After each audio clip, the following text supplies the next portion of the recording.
دیگر لدنیال کے لوگوں کے لیے جو کہ جب سے کہ یہاں یہ مکتب وجود میں آیا ہے تب سے آج کا یہ پہلا جلسہ ہے. تو میری عمر بھی کو 60-65 سال ہو گئی ہے. بڑی کوشش کی. ہمیں ان لوگوں کو بھی یاد رکھنا چاہیے. ہمارا کمال نہیں ہے, کمال تو ان لوگوں کا ہے جن لوگوں نے اس درسگاہ کے لیے, اس مسجد شریف کے لیے زمینیں وقف کی ہیں اور 2-4 آنے 1-2 روپے جمع کر کے اس کا انتخاب کیا ہے اور ہم اس مکتب کے اندر آج جلسہ منانے جا رہے ہیں. ہمیں ان کا بھی خیال رکھنا چاہیے.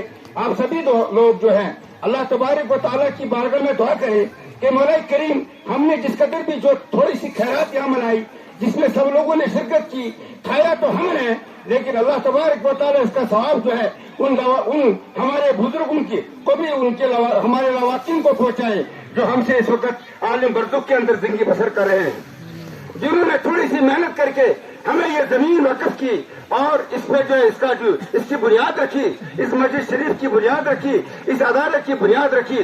کمال تو ان کا ہے. ہم تو اوپر سے اب چادر بچھانے جا رہے ہیں, تو ہماری یہ چادر بچھانا اللہ تبارک و تعالیٰ اپنے دربار میں قبول فرمائے. میرے محترم بزرگوں اور ساتھیوں, کیونکہ وقت نماز کا آ رہا ہے, میں آپ کے سامنے ایک حدیث پاک کی پیش کر دوں, کیونکہ زیادہ جو ہے لمبی چوڑی بات کرنا مناسب نہیں ہے. کسی بستی کے اندر یا کسی شہر کے اندر یا کسی گھر کے اندر اگر کوئی آدمی یہ جانتا ہو کہ اللہ تبارک و تعالیٰ کن کاموں سے راضی ہوتا ہے, کلام پاک پڑھنے سے, قرآن پڑھنے سے, نماز پڑھنے سے, زکوٰۃ دینے سے, حج کرنے سے, صدقہ دینے سے اللہ تبارک و تعالیٰ کل ہمیں جنت نصیب فرمائیں گے, اور اگر ہم ایسے کام نہیں کریں گے تو ہمیں جہنم نصیب ہونا پڑے گا. تو میرے محترم بزرگوں اور ساتھیوں, اس ضمن میں مجھے ایک حدیث پاک یاد آئی.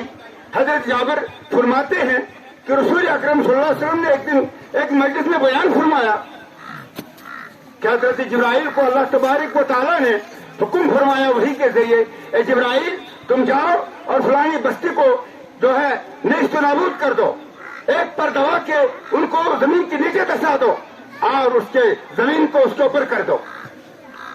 بہرحال حکم کی تعمیر کرنا تو ہر مخلوق کا کام ہے, کیا فرشتے ہوں, کیا اللہ کا بندہ ہو, کوئی بھی ہو. تو فرشتے نے اللہ کا حکم بجا لاتے ہوئے بستی میں جائے کیا اور بستی کے اندر دیکھا کہ ایک عالم, ایک ایسا عالم جو 5 وقت نماز پڑھتا ہے اور جو قرآن بھی پڑھتا ہے, جو صدقہ بھی دیتا ہے, ذکر و اذکار بھی کرتا ہے, تہجد بھی پڑھتا ہے, لیکن اپنے ہی کمرے کے اندر جو ہے لگا ہوا ہے.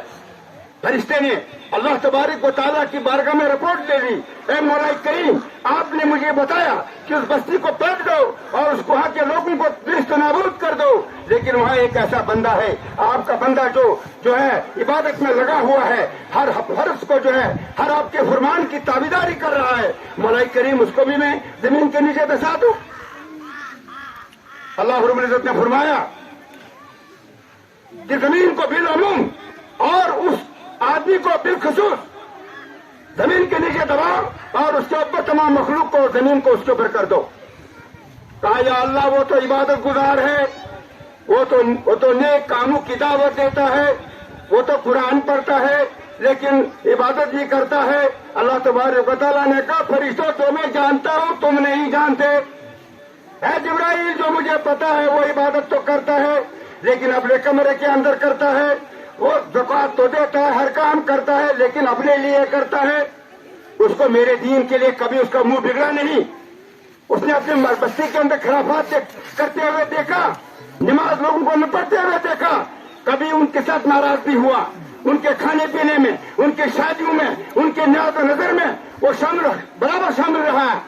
اور کبھی ان کو یہ نہیں کہا کہ میں تمہارا کھانا نہیں کھاؤں گا جب تک تم مسجد میں نہیں آؤ گے, میں تمہارا کھانا نہیں کھاؤں گا جب تک تم زکوٰۃ دو گے, تم اللہ کے نیک کام کرو گے.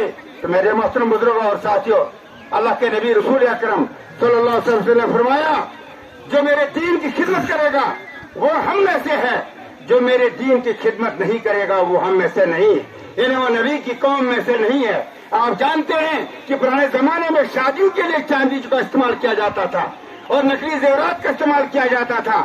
لیکن زمانہ دور کے اندر کیا ہو رہا ہے کہ سونے کے بغیر کوئی عورت مانتی نہیں ہے میں شادی کروں گی, اور مرد جو ہے وہ پہلے ہی بول دیتا ہے جی میں بڑا لالے کا گھر ہوں, میں ملازم ہوں, میں 4,000 50,000 تنخواہ لیتا ہوں. اے لڑکی والے تم رشتہ دے دو میں سونا ہی لاؤں گا. وہ سونا رواج ہو گیا. اے اس وقت کے رہنے والے لوگوں, 14 صدی کے بعد رہنے والے لوگوں, تم تو اس نبی کے امتی ہو جس نبی نے سونے کو بھی ٹھکرایا ہے, جس نبی نے سونے کو بھی جو کہا ہے کہ اپنی بیٹی کو کہا بیٹا اگر آپ غربت میں ہیں, آپ مفلسی میں ہیں, اے میری فاطمہ جاؤ اس وہاں سے مٹی کے 2 تھیلے اٹھا کر لاؤ اپنی مٹھی کے اندر اور میرے سامنے کھولو یہ مٹی کیا بن گئی. حضرت فاطمہ نے کہا ماں ابا میں نے تو مٹی لائی, یہ تو سونا بن گیا. کہا بیٹی اگر میں چاہوں میں اس اللہ کا ایسا نبی ہوں جس کو مجھے 1,40,000 پیغمبر صدر بن کر بھیجا ہے, میں اگر چاہوں ان پہاڑوں کو سونا بنا دوں گا. پھر تو کریں کیا, آخر اس دنیا سے فانی ہو جانا ہے, چلے جانا ہے. کل من علیہا فان, ہم ختم ہو جائیں گے, یہ سونا ادھر ہی رہ جائے گا. بیٹی بہتر ہے ہم ایسی زندگی بسر کریں جو اللہ نے جس حال میں ہمیں رکھا ہے. تو میرے محترم بزرگوں اور ساتھیوں, آپ اس نبی کی امتی ہو. اس نبی کو اللہ تبارک و تعالیٰ وعدہ دے رکھا ہے, تیرا امتی اگر گناہ کار بھی ہوگا, تیرے امتی نے نماز نہیں پڑھی ہوگی, تیرے امتی نے صدقہ نہیں دیا ہوگا, غفلت میں آ کر میرے پاس حاضر ہو جائے گا, کہ تیری جو سفارش سے بعد میں اس کو جو ہے وہ سزا دے کر, سزا جہنم کی سزا دے کر آپ کی سفارش سے اس کو میں جنت میں لے لوں گا.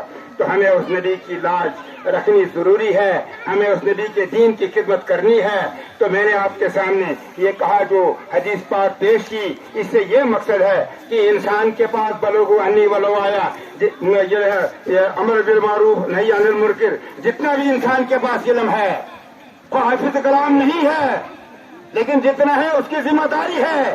کسی گاؤں کا ایک آدمی اگر لا الہ الا اللہ محمد رسول اللہ پڑھنے والا ہو, میرے محترم بزرگوں ساتھی مجھے ایک واقعہ پیش آیا, کہنا چاہیے نہیں تھا لیکن آپ کے دل کو اجاگر کرنے کے لیے بتا دیتا ہوں.